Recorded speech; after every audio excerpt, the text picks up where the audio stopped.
Thank you very much.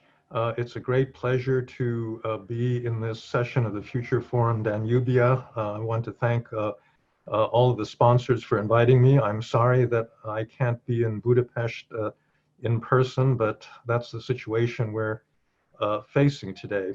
So I want to eventually get to the question of the center of this conference, which is about the question of trust and reestablishing hope in politics. But before I can do that, we have to, I think, review a little bit about how we got to the present situation.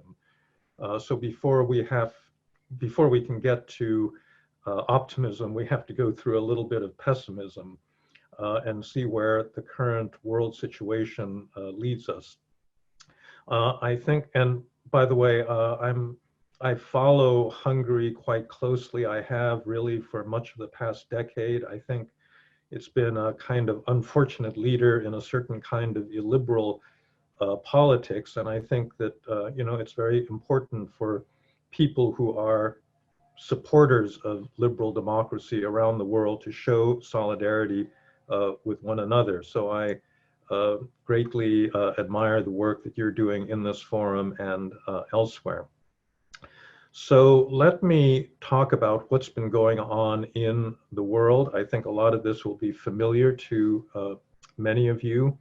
We've had some big changes that are really challenges to not so much to democracy, but to the liberal part of liberal democracy. First of all, we've seen obviously the rise of authoritarian governments. This is really Russia and China.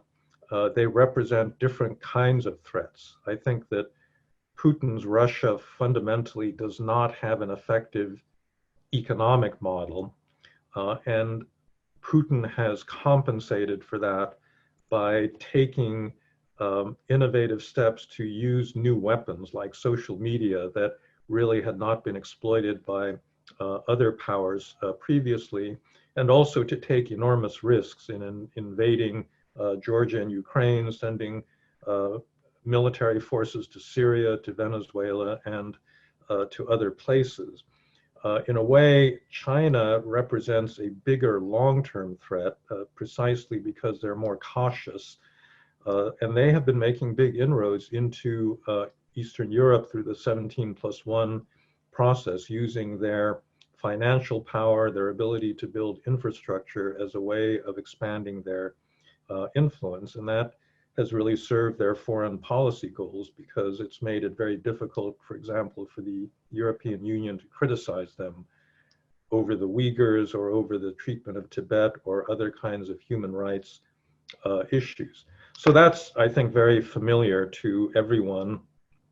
The more troubling challenge to democracy has been the rise of what's called populism or populist nationalism. This really became evident to everybody with the election of Donald Trump and the Brexit vote in 2016. But your country, Hungary, really led the way with the rise of Viktor Orban and Fidesz back in 2010. And I think it's important to reflect a little bit about why this happened. I think the explanation for populism differs by the region and by the particular country. And the situation in Eastern Europe is different from the one in the United States or Britain or other parts of the world. This is, at this point, a global movement. We've seen it arise in Latin America with the election of Jair Bolsonaro in Brazil. We see it in India with the rise of the BJP and Prime Minister Modi, who is advocating a kind of Hindu nationalism. We see it in the Philippines. We see it in, quite a lot of different countries. This effort to take national identity in a very either ethnically or religiously restrictive direction. And it's a threat, as I said, not so much to democracy, because many of these leaders were popular, they were elected in legitimate elections. They used that mandate then to dismantle not so much democracy, but the check and balance institutions of a modern rule of law state. So they've attacked courts, they've attacked independent media, they've attacked their own bureaucracies in an effort to concentrate power in the executive. And this is the real problem, because once power is consolidated, it's very hard to remove these kinds of regimes because they control the electoral machinery and the like. And so that's really, I think, a kind of global challenge that we're all facing. Now, the question has been discussed a great deal over the last few years about why this appeared in the middle of the second decade of the 21st century. And I think that there's one school that is kind of conventional wisdom that says that this was a result of economic forces. So that, for example, globalization has produced a great deal of wealth, but it's also distributed that wealth relatively badly. Many countries have become much more unequal, and many working class people in relatively developed countries have lost jobs and opportunities to similar workers in China, in Bangladesh, in Vietnam, in other developing countries. And I think that's really an explanation for the trigger for this populism in Britain and the United States and other Western democracies that suffered from this kind of economic change. But I don't think it's really an adequate explanation for much of Eastern Europe because, you know, for example, the two countries that went in a populist direction, your country, Hungary, and Poland, both were doing relatively well. And in fact, Poland was the single best performer in the entire European Union in the decade preceding the rise of the PiS, the Law and Justice Party.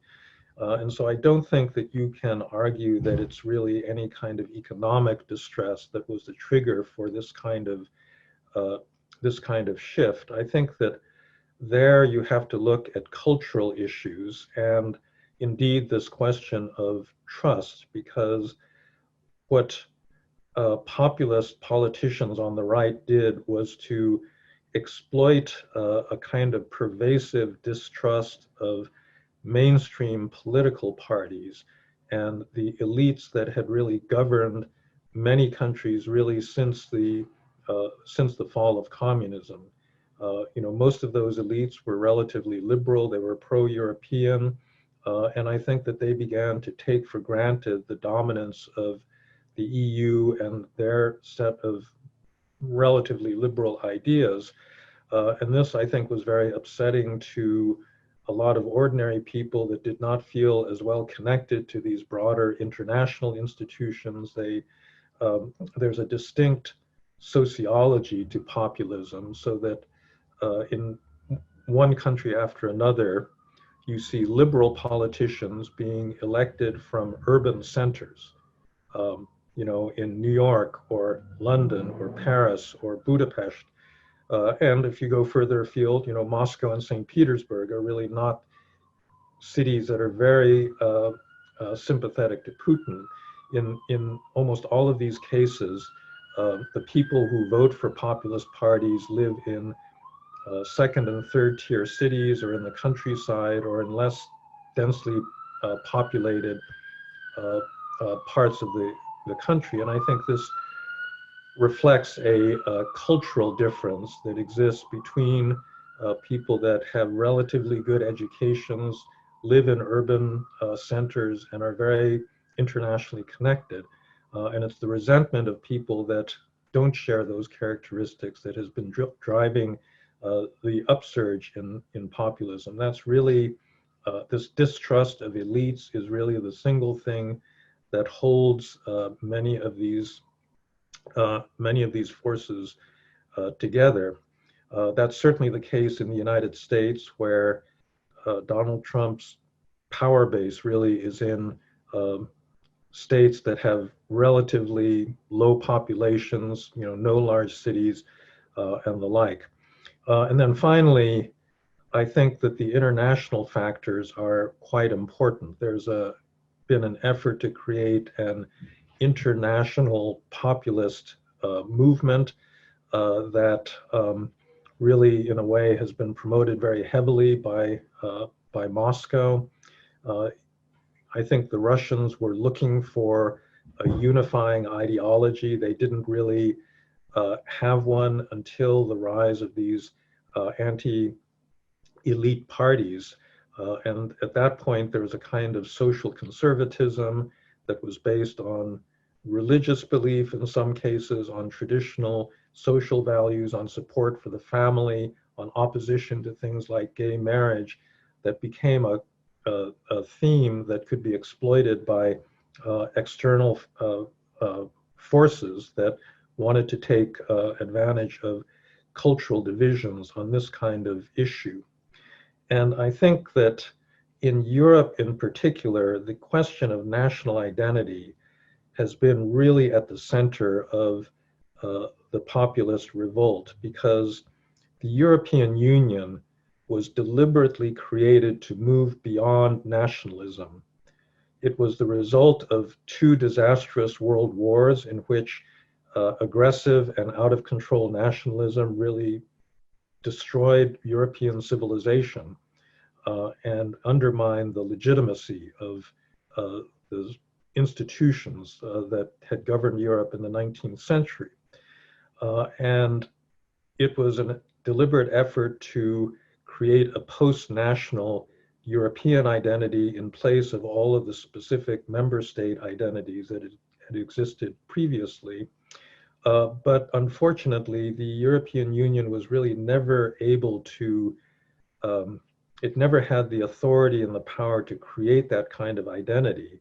And I think what happened was that the specific identities of the member states continued to be the primary pole of loyalty for most citizens.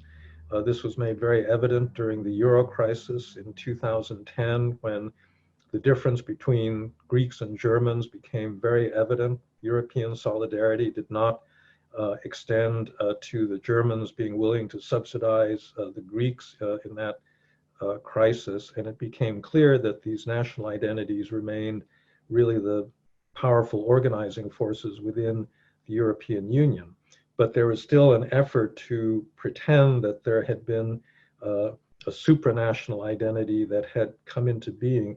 And the truth of the matter was that that supranational identity really only existed for relatively well-educated elites that were able to take advantage of, visa-free travel to move around to different parts of the European Union to get jobs and marry people in different parts of Europe. And less educated people were still rooted in their local communities and really didn't see that as the same kind of advantage. And I think that it was that appeal to an older form of national identity that was skillfully exploited by, I think, fairly opportunistic populist politicians in many countries. The fear of foreigners, the Syrian civil war and the refugee crisis was the immediate trigger for the rise of these parties all over Europe. And so unless you get the national identity question right, I think it's going to be hard to restore trust. And how you do that, I will get to towards the end of my talk.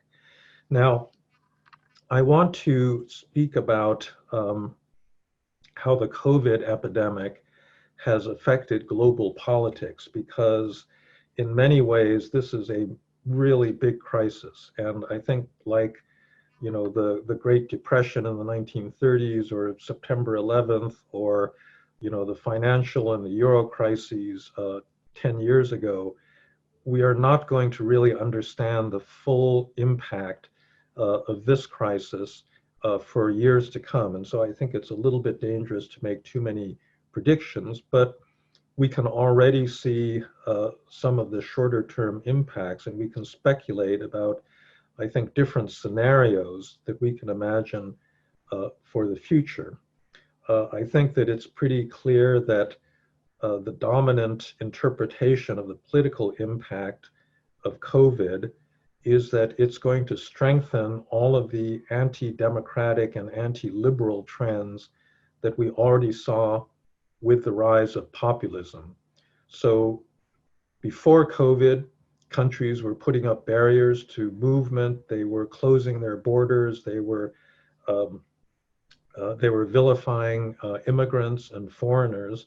And I think that the disease obviously gives these same political leaders an opportunity to do this with greater justification. And so travel, basically has stopped in many parts of the world, and migration has been severely limited.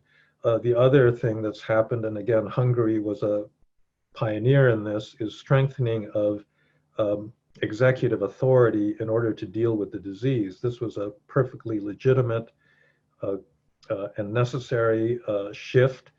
When you're dealing with a major threat to your national well-being, you obviously need to have quick and decisive action on a centralized level. But for many political leaders, this was an obvious opportunity simply to expand their power. And it was a kind of power that will not be given back once the epidemic passes. And this is something that's happened in many countries around the world, both democratic ones and authoritarian ones. And so, you've been operating under emergency powers in Hungary. This has been true in El Salvador and Uganda and many other countries, in the Philippines and so forth. And I think that it's an important shift towards more authoritarian government that is not going to be reversed anytime soon. China was another country, I think, that took advantage of this. They did not crack down on the Hong Kong protests all of last year while those protests were going on. I think they were afraid of the international reaction. But once everybody was distracted by the COVID epidemic, they extended a national security law to Hong Kong, and they've been busy arresting the pro-democracy demonstrators in that territory ever since then. So these are, some of the obvious bad trends that we've seen as a result of the disease. However, and this is the part where I want to get to something like a more hopeful message. I think it is entirely possible that COVID will also have some good effects that will lead to greater rule of law and greater democracy down the road. And the reason for that is that this epidemic is a different kind of challenge from many others, because I think it's relatively easy to see the relationship between good government, government that is trustworthy, that is competent, that knows what it's doing in handling the epidemic, and good outcomes. And it's relatively easy to see how an incompetent government fails. So for example, you've seen several examples of populist leaders that have completely failed in meeting the epidemic.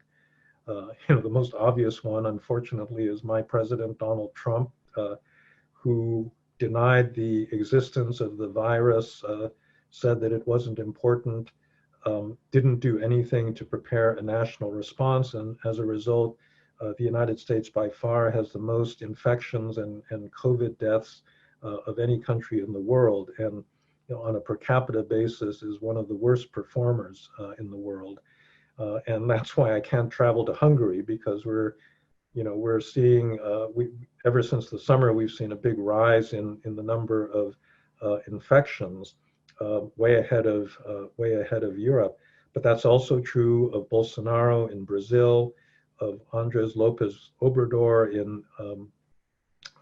in Mexico. And I actually think that it's likely that this is one of the reasons that you're seeing these big protests against Alexander Lukashenko in Belarus.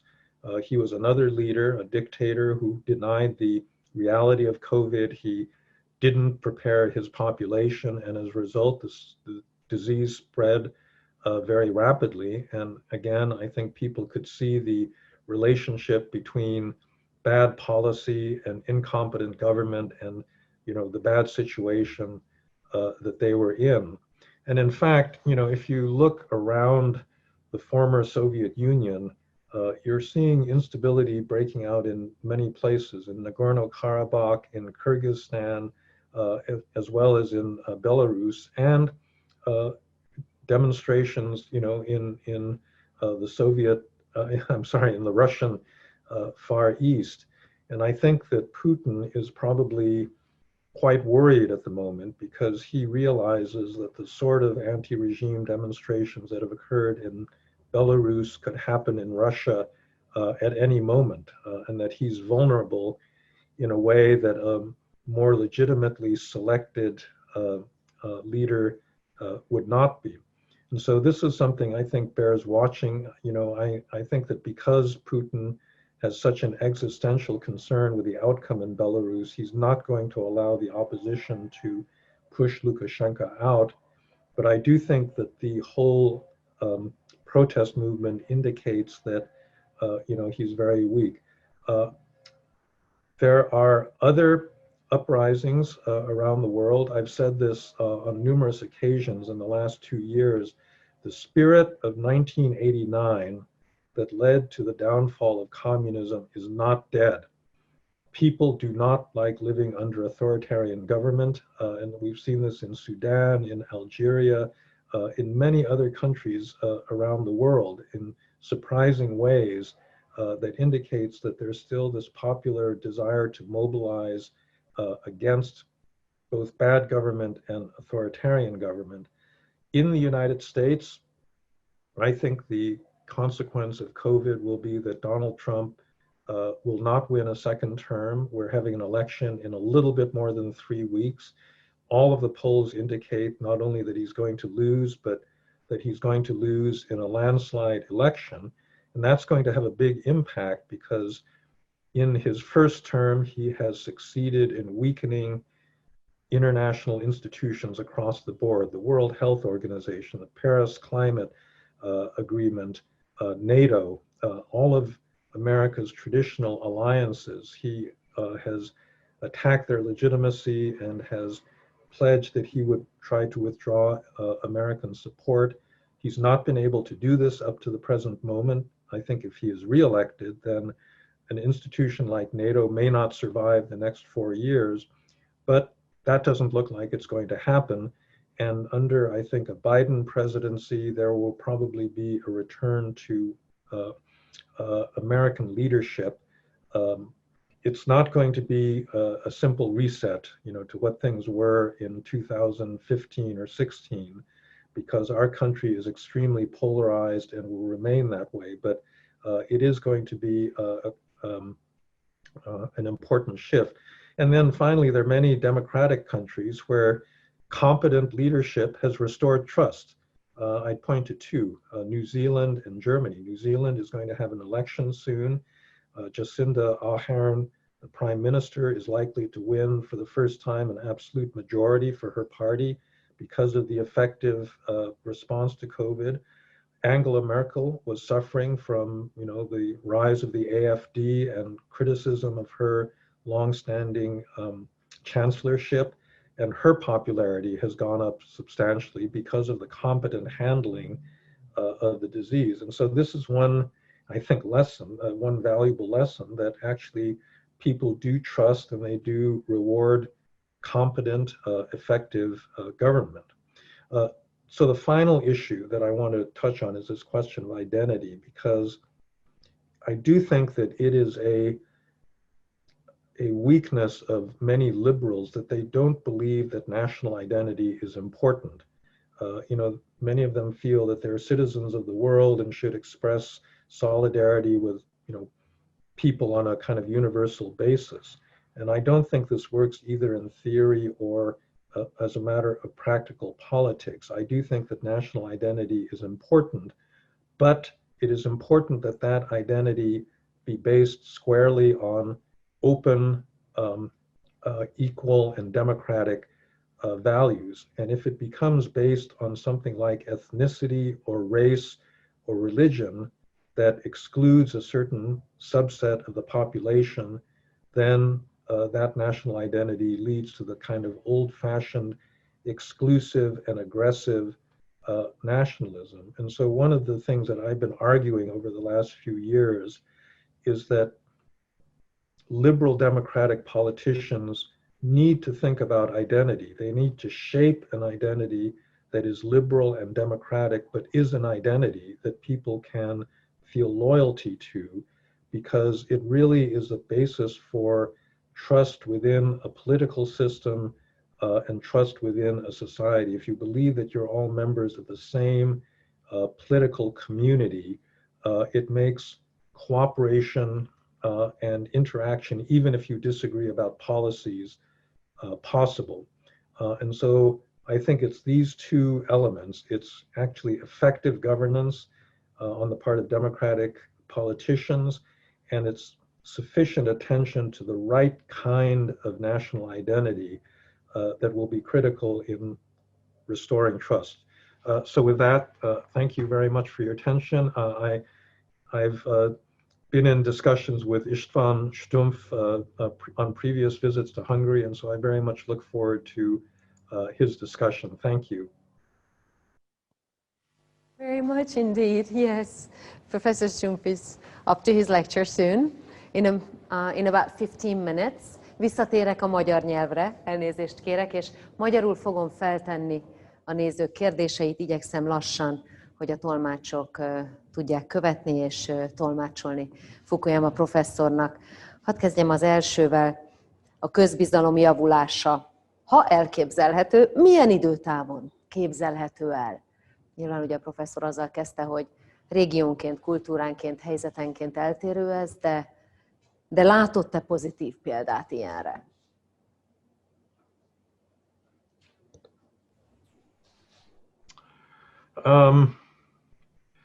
Well, first of all, it really depends on the specific situation of the country in question, because certain countries have very deep divisions that are based on long-standing historical conflicts. So in a place like Bosnia, for example, I don't know that they're ever going to get back to any degree of social trust between the different communities there. But in a place like Hungary or Poland, where the divisions are rooted in more recent history, I think that it's possible that that could be corrected in a shorter period of time. A lot of it does depend on having the right leadership that focuses on the kinds of things that I mentioned: effective governance and sufficient attention to the right kind of national identity. In my book, Identity, I gave one example of trust building and identity building, which was South Africa after its transition to democracy under Nelson Mandela. The movie Invictus was about the 1996 Rugby World Cup, in which Mandela, well, first of all, in South Africa at that time, only the whites played rugby and the blacks played football or soccer. And the division in sports reflected the social division between the races. As the host of the World Cup, Mandela saw that it was important that his black fellow South Africans root for the Springboks, which was the national South African rugby team. And he made a concerted effort to persuade people to do that. He met a lot of resistance from other members of the African National Congress, but that combined with the victory of the Springboks in the World Cup that year, did something to heal the kind of national division through the instrument of sports. It didn't solve the problem once and for all, but it's an example of what effective leadership can do. And so I think that no one should imagine that social trust will be restored in a matter of 2 or a year or two, but I think that it is a work that does, that can take place over, let's say, a 5 or 10 year period. It's something also that will be affected by generational change, because every generation has different political attitudes, and almost everywhere, younger people have more liberal attitudes than older ones, and so in a generational time span, I do think that we can expect some important changes to happen.